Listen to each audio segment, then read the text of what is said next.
नमस्कार। Mutual fund में निवेश की जब बात आती है तो कुछ आम गलतियां हैं जिनसे हम शायद बचने की कोशिश करते हैं। जी। पर आज हम एक ऐसी कह सकते हैं बड़ी चूक पर बात करेंगे जिस पर अक्सर ज्यादा ध्यान नहीं जाता। नमस्ते। हाँ, और हमारी आज की जो ये बातचीत है इस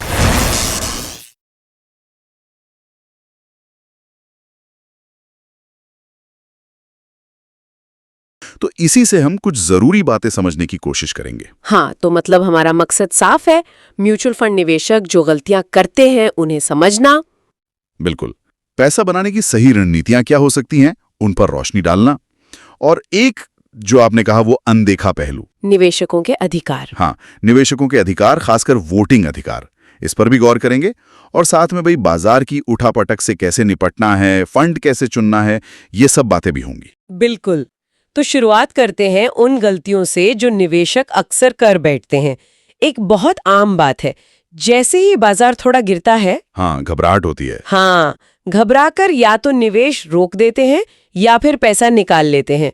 वीडियो इसे एक तरह की चालबाजी कहता है। चालबाजी मतलब कि ये गिरावट असल में एक मौका हो सकती है खरीदने का, न कि डर कर भागने का। सही बात है।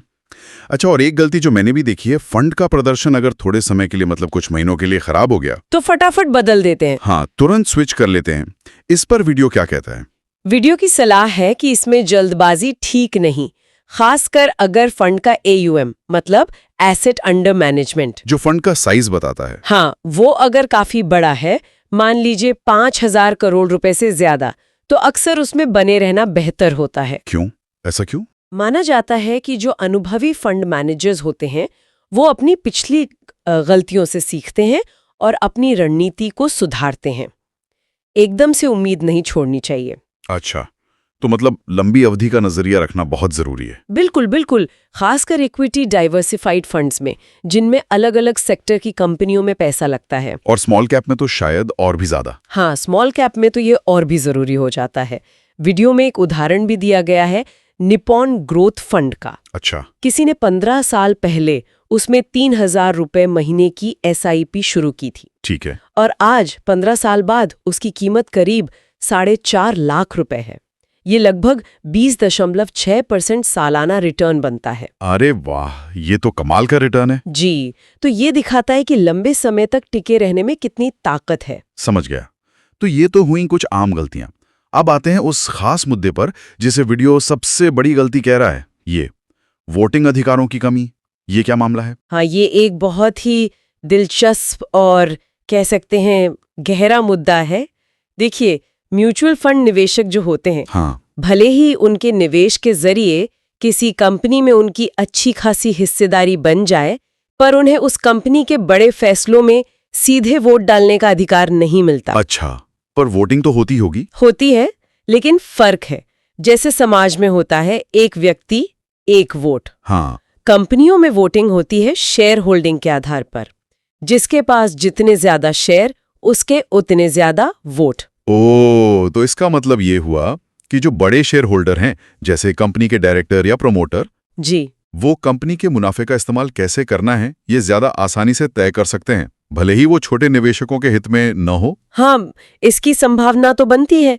जैसे मान लीजिए कंपनी को मुनाफा हुआ, हाँ, अब उसे शेयरधारकों में डिविडेंड के तौर पर बांटने के बजाय कहीं और लगा दिया। हाँ, किसी नए प्रोजेक्ट में लगा दिया, ये कह के कि हम विस्तार कर रहे हैं। हो सकता है उसका सीधा फायदा छोटे निवेशकों तक ना पहुंचे।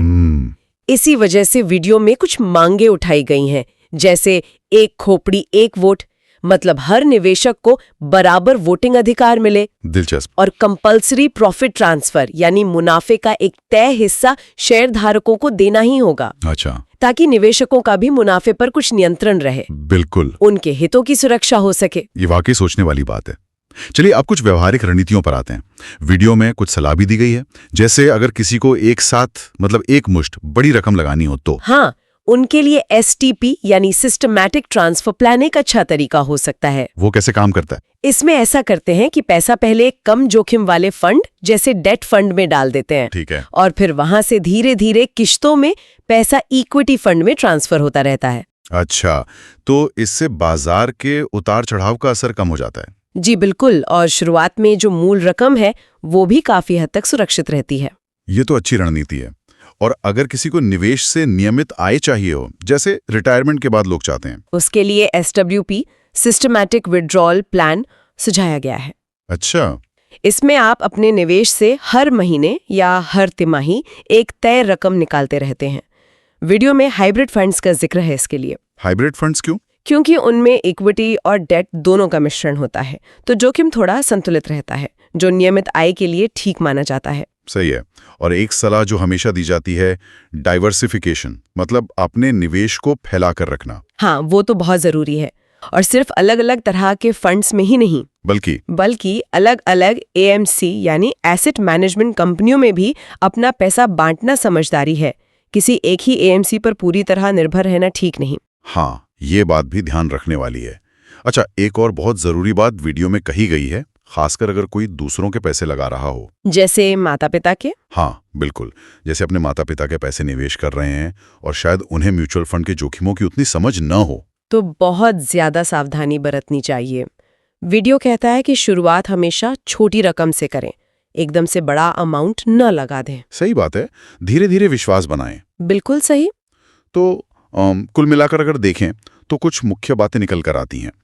एक तो ये कि लंबी अवधि के लिए निवेशित रहना जरूरी है जी। बाजार के उतार चढ़ाव में घबराना नहीं, धैर्य रखना है। बिल्कुल, गिरावट को मौके की तरह देखना है। हाँ, सोच समझकर फंड चुनना और फिर बेवजह बदलते नहीं रहना। अगर फंड का साइज बड़ा है तो थोड़ा भरोसा रखना और जरूरत के हिसाब से STP या SWP जैसी रणनीतियों का इस्तेमाल करना। हाँ, ये सब आम सलाह हैं लेकिन बहुत कारगर है। और हाँ, वो जो मुद्दा हमने डिस्कस किया, निवेशकों के वोटिंग अधिकारों की कमी वाला, हाँ, वो सबसे बड़ी गलती वाला पॉइंट जी, वो भी बहुत महत्वपूर्ण है। जैसा वीडियो में बताया गया, ये निवेशकों के नियंत्रण और उनके हितों की सुरक्षा से जुड़ा एक काफी गहरा सवाल उठाता है। बिल्कुल। और इसी एक विचार के साथ हम आज की ये चर्चा यहीं समाप्त करते हैं। श्रोताओं के लिए एक सवाल छोड़ जाते हैं। जरा सोचिए, अगर म्यूचुअल फंड निवेशकों को कंपनियों के फैसलों में सीधे वोट करने का अधिकार मिल जाए, तो निवेश की दुनिया कैसे बदल सकती है? एक निवेशक के तौर पर उनकी अपनी ताकत पर इसका क्या असर पड़ेगा? हाँ, ये सोचने लायक बात है। धन्यवाद।